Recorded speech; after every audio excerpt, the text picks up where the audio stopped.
Welcome to another installment of our online Bible study. Last week we finished up with the series on the book of Jonah, the life of Jonah, really a prophet for God, who was called to go speak to Nineveh and had some issues with that. He didn't want to go talk to Nineveh because God is a merciful God, and he didn't want God to be merciful to those people.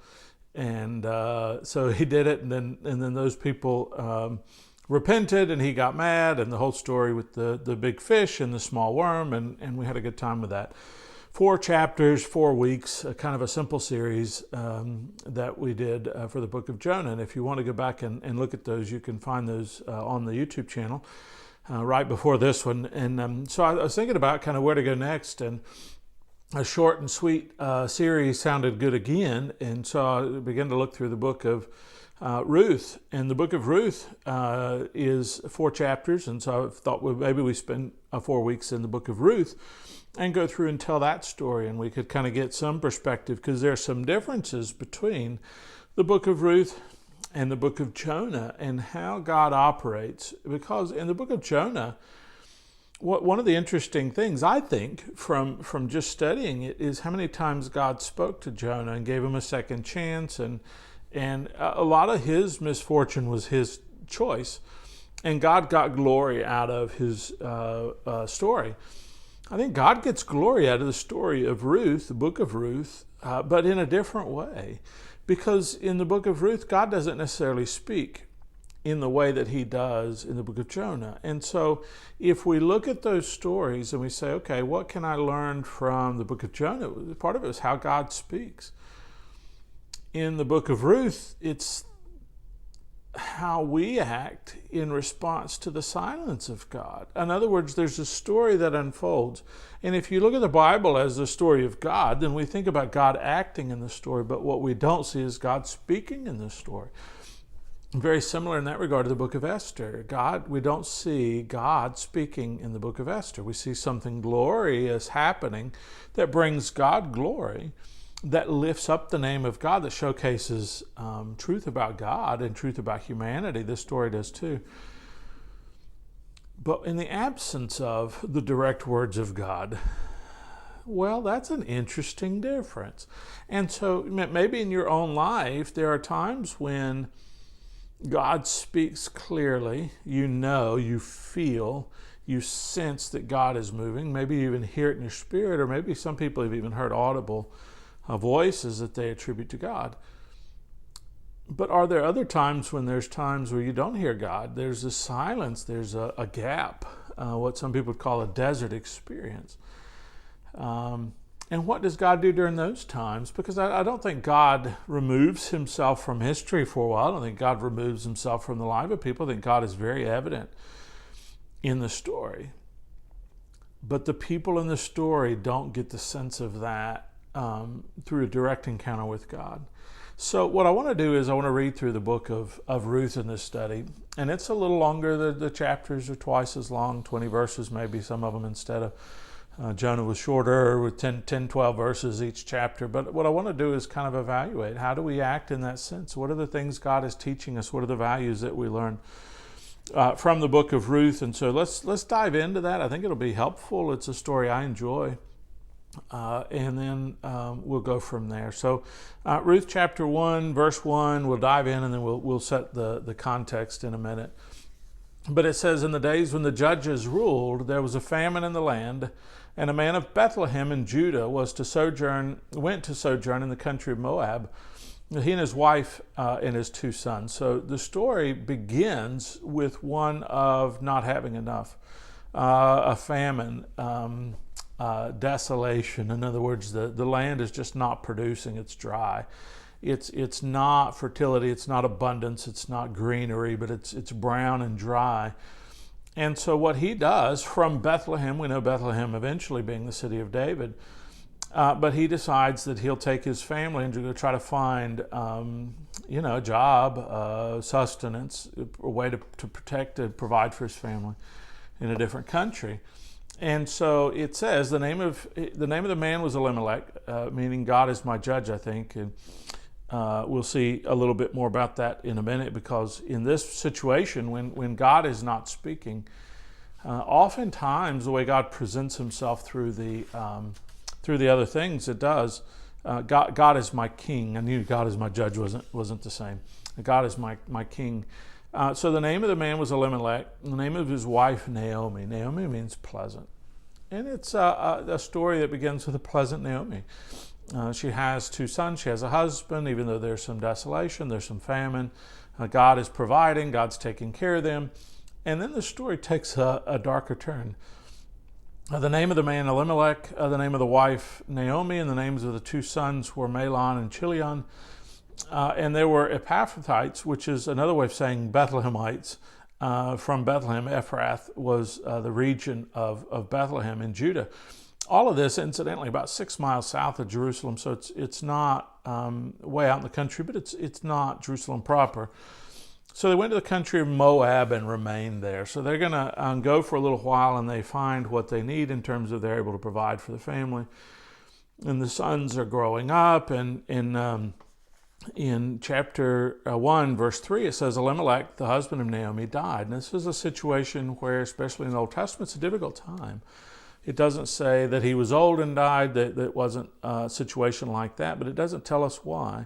And in those time periods, not having a doctor say, well, it died of a heart attack or died of a stroke or died of cancer. It was much more likely to kind of say, well, if they lived because God wanted them to live. And if they died, it was because God, and some reason, wanted to take them. And I'm not saying we don't see that now, but I'm saying it's much more natural in that time period to see everything kind of as a hand of God. That becomes important in a minute. So he died, and she was left with her 2 sons, and they took a Moabite wife. So they're in Moab, and they're not in Bethlehem, so they wouldn't have wives from Bethlehem as they've grown up kind of in this area. And so they take local wives, and the name of the first one was Orpah, and the name of the second one was Ruth. And they lived there about 10 years. So they're growing up, and they're living, and they're doing this. And then in verse 5, the story takes another terrible turn. So you're there, and you already have famine. And then the patriarch of the home, the dad, the father, dies. And it says in verse 5 that Mahlon and Chilion died. So the woman was left without her 2 sons and her husband. And that society, being a male-dominated society, it's possible that all kinds of things went away at that point. Her provider went away. Her protector went away. Income went away. It's possible that as a single woman now, she was not able to own land, depending on where they were. A lot of things disappeared. A lot of protection and provision disappeared when her husband died. But then for her sons, they would have been next, old enough to be married. They would take care of mom. When they died, in many ways, she was completely alone. There's a man who, Gustave Doré, who painted a picture. I'm going to show it as I talk about it, which is a rendition of a painting of Naomi and Ruth and Orpah. And you can see in this painting, it's kind of all one color, gray, different expressions of gray, which is the lack of color, the lack of depth, and it's a picture of desolation. If you look at it, it doesn't, we don't see greenery, we don't even see a blue sky. What we see are 3 ladies, and the kind of the ground they're on, you see a rock, and it's kind of desolate, and they're alone. But even in the greater sense, there's sadness. All 3 appear to be sad. One has her back turned, and we'll find out in a minute why. The other one is kind of clinging to the other, and again, that's part of the story. But there's not a lot of hope. It's gray. It's a kind of a rainy day, overcast. There's no light and there's no hope. And the question of the story of the book of Ruth is, in the absence of everything that we've lost, is there hope? Is there redemption? And even more than that, is there love? Where is God in this story when God is silent? Where is protection and provision when God seems to have taken that away from somebody? And so the story unfolds, but it begins in a very deep, dark place. And so as we tell this story, do we, as Christians, do we kind of put on our rose-colored glasses and say, well, it's not God's fault, and the bad things happen, and do we go about making excuses, or are we willing to sit in front of God and say, okay, God, what's next? If we assign to God some sovereignty, that He's in control of things, we say, okay, God, where do you take this story? And for Naomi and Ruth and Orpah to an extent, this is the story they live. And for us, I think, when we have bad things happen to us, in the same way that Job had bad things, this is a very Job-like chapter, if you consider it in that way. I think we live it. And I think we live it trying to find God in it and saying, God, where are you in the midst of suffering? God, where are you in the midst of war? God, where are you in the midst of famine? Because I think God has an answer. And the answer starts off by saying, where is God? And then we end up saying, oh, there He was. Okay? But live through that instead of trying to jump out of it and pretend it doesn't exist. Live through that. And so what Naomi decides to do, which is something I think a lot of us would decide to do, we look around, we pick up in verse 6. She arose with her daughters-in-law to return from the country of Moab, for she had heard in the fields of Moab that the Lord had visited His people and given them food. So she's out there in the fields of Moab, and she hears good things from her home country, which is Israel, which is Bethlehem. And what they've said is, okay, she'd been there 10 years, the famine's over. Good things are happening again in Israel. There's more food. And so she's going to set out for that with her daughters-in-law. And so verse 7, she set out from the place where she was with her 2 daughters-in-law, and they went on their way to return to the land of Judah. We'll ask, and it's certainly asked in a minute, why do the daughters-in-law are coming with her? Well, it's because they have an obligation of sorts to take care of Naomi, who's in a bad spot. She has a bad situation from here on. She's going to have to depend on somebody, and who will she depend on to make her way?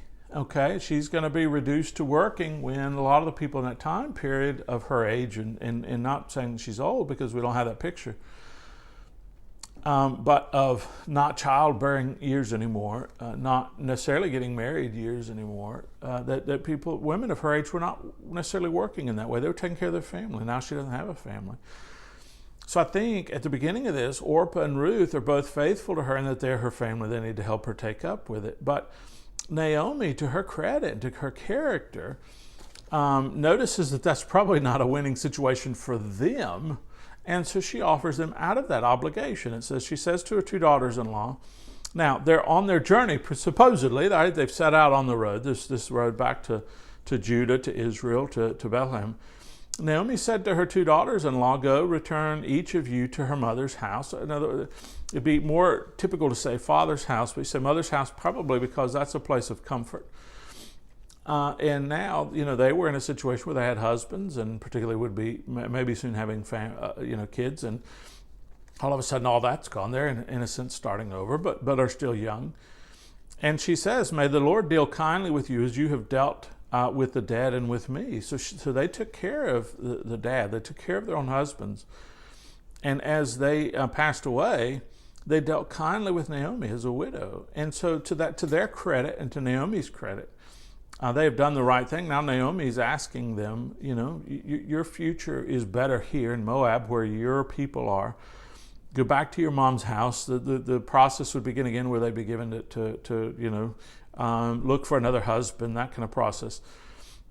And Naomi blesses them. The Lord grant that you may find rest, because what they've had so far is not rest. It's incidentally, she didn't say a great family and a great, when you're in the process of something very negative, all you want is to get out of that for a little while and take a breather. But rest in the Bible is more than that. It's wholeness and peace. Shalom is a deeper concept. But first, it's to get out from the desolation that they're experiencing.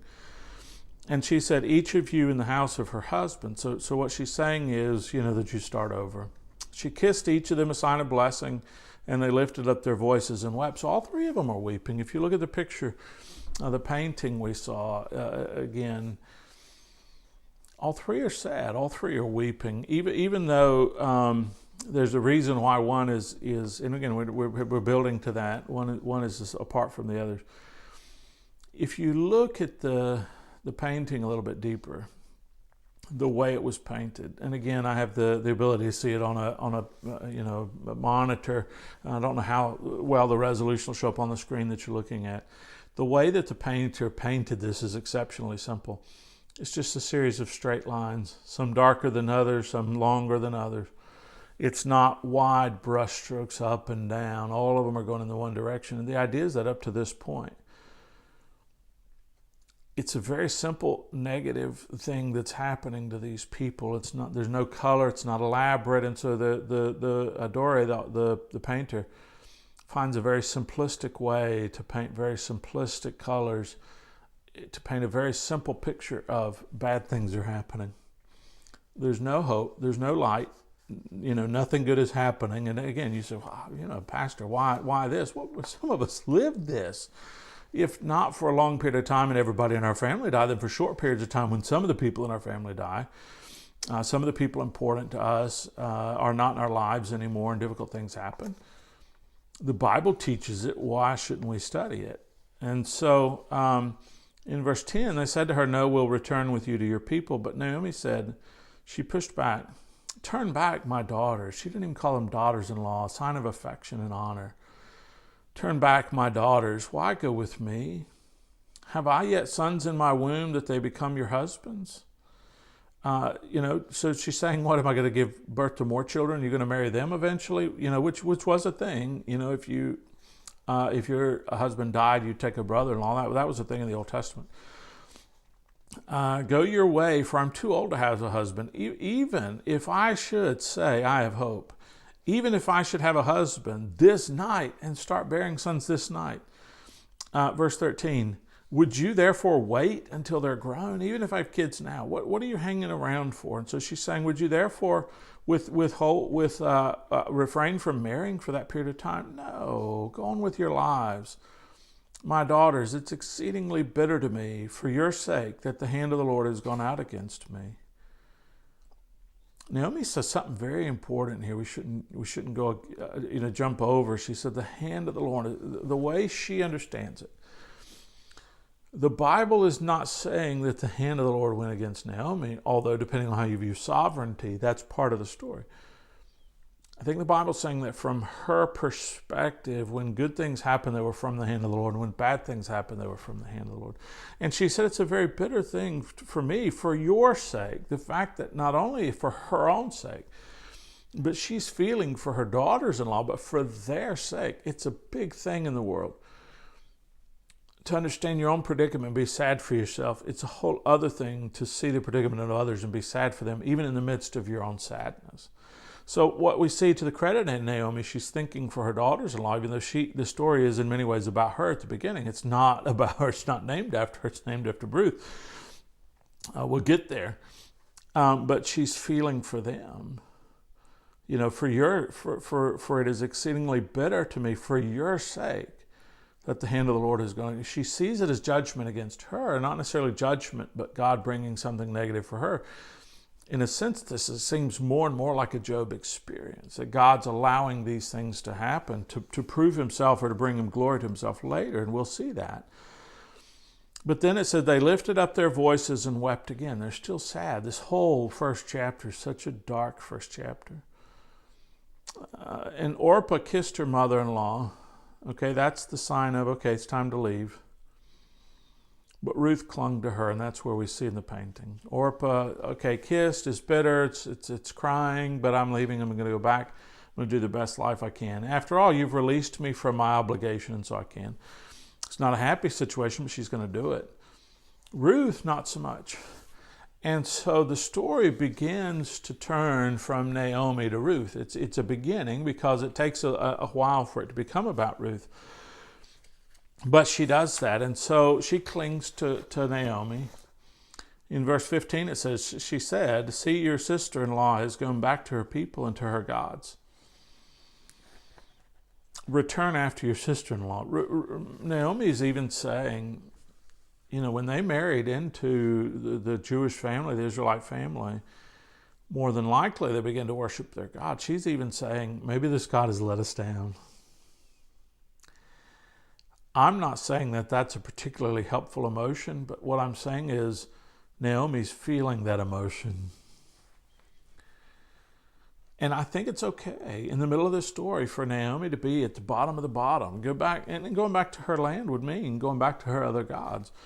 And in some sense, Ruth saying, no, my homeland is not my homeland anymore. When I agreed to marry your son and agreed to be in your family, I agreed to be from a different place. But I agreed to serve a different God. And maybe Ruth is saying, no, that God hasn't fully let us down, and I'm going to go with you. I'm going to make your journey my journey. I'm going to make your darkness my darkness so that I can help bring you back into the light. Ruth is doing something exceptional, and she's doing something heroic. Hear me out. Our journey in sin is a journey in darkness, a one that we don't have necessarily the means to get out of ourselves. Jesus joined us in our darkness. Philippians chapter 2, verses 5 and 11 are scenes that depict that, probably a hymn during that time. Not thinking of himself as equal with God, he became like us. He lowered himself into the form of a servant. I think the picture of Ruth is the picture later of Jesus. It would become the picture of David and the picture of genealogy. That is to come in the story. I don't want to ruin everything in spoiler alert here, but this is heroic. This is big. This makes Ruth, these statements, the hero of the passage. Do not urge me to leave, she said in verse 16, to leave you or return from following you. For where you go, I'll go. Where you lodge, I'll lodge. Another way of saying this, where you stay the night, I'll stay the night. Your people shall be my people and your God my God. There's a popular song, where you go, I'll go. Where you stay, I'll stay. And it's this sentiment. No, I'm going to follow you. I'm going to treat you like I'm supposed to treat you. I'm going to go through with my obligation. But in more ways than not, she's saying, maybe I think on a deeper level, you've just told me to go follow my own God. I'm going to show you why that's not necessary. Why your God is still being faithful. And so she just says, I'm going to go with you on this story. It's a story of redeeming love. Verse 17, where you die, I'll die. I think Ruth is saying it still may be a dark story. But when I bought into this, I bought into it for a lifetime. And so this is a story, if nothing else, a story of perseverance. A story of redemption, yes, but a story of redeeming love, a story of persevering love. And I think the story for us is, if we to gather something about it, what do we learn about something that we need out of the story? I think it is that we need to persevere in our life. We need to be a person of perseverance. Where you die, I'll die, and I'll be buried there. Incidentally, Bethlehem is the place where Rachel was buried. May the Lord do so to me and more, if anything but death parts me from you. What a story of loyalty. So many good things that we see in Naomi, so many good things that we see in Ruth. He said when Naomi saw that she was determined to go, she said no more. So the story, is in a desolate place. It's in a bad place, but the story doesn't end. The first chapter doesn't end there. I want us to keep going because we don't leave the first chapter in darkness. So follow me. The two of them went on their way, verse 19, until they came to Bethlehem. And when they came to Bethlehem, the whole town was stirred because of them. And the woman says, is this Naomi? Now, why would they say, is this Naomi? She left with a husband and 2 children. She's coming back with 1 daughter-in-law. And she said to them, do not call me Naomi. Naomi means pleasant, remember. And she said, call me Mara. For the Almighty's dealt bitterly with me, and Mara means bitter. So Naomi's admitting that she's bitter because of how she feels like God has either handled her or let life handle her, has either brought devastation and evil into her life or allowed it to be there. And so what we see is a conflict between God and Mara at this point, because she doesn't see any reason to be pleasant anymore. She sees only reason to be upset. And here's the description, verse 21. I went away full. She doesn't say the Lord carried me away full. She's only at this point assigning the negative to God. Again, for a season, to be bitter. I think God can handle that. I'm not advocating that, but I'm saying the real emotions that we feel God can handle, and God is redeeming love in this story. You notice he didn't come out and defend himself because he doesn't speak. But his actions defend him, because the actions of the Almighty God are good and merciful, and they prove to be true. So she says, why call me Naomi when God has testified against me, and the Almighty has brought calamity upon me? So Naomi returned, and Ruth the Moabite, her daughter-in-law, with her, who returned from the country of Moab. And here's the final statement of the first chapter. And they came to Bethlehem at the beginning of the barley harvest. Okay. If you know the story, you know that the harvest time is important because it's the beginning of the story turning in a different direction. So as a novel, as a story about this person, it's not changing yet, but there's a foreshadowing of things to come. And so we leave the chapter of Ruth not saying everything is horrible, but saying, especially if we've read the story and we know the outcome, things are beginning to change. Things are beginning to work in the right direction. So what I would say to you, if maybe you're in a situation where you need to persevere, you're in a situation where life hasn't been treating you so kindly, and maybe you even see the evidence of God letting things happen to you, hold on with me to the end of the story of Ruth. Show back up next week. Feel the emotions you feel, fine. But let's see God react to that. Let's see how God handles this situation. And what I would say to you is there's a foreshadowing of hope already happening. And we may not see that. Listen, when we're in a bitter place, we don't open our eyes and look at the silver lining of the clouds. We don't. What do? We say, oh, poor me. Woe is me. Woe is me. So we're going to leave it right there. We're going to stop at the end of the first chapter.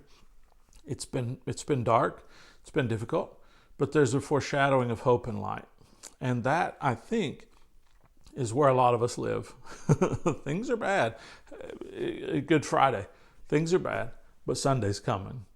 And Easter was the day of hope and the day when death lost. So death is getting ready to lose in this story too. Anyway, so I hope that you're doing well. We're going to dive in after this week for 3 more to the book of Ruth. And so I hope that you'll go with me on this journey. I look forward to seeing you again next week. Until then, I wish God's blessings upon you.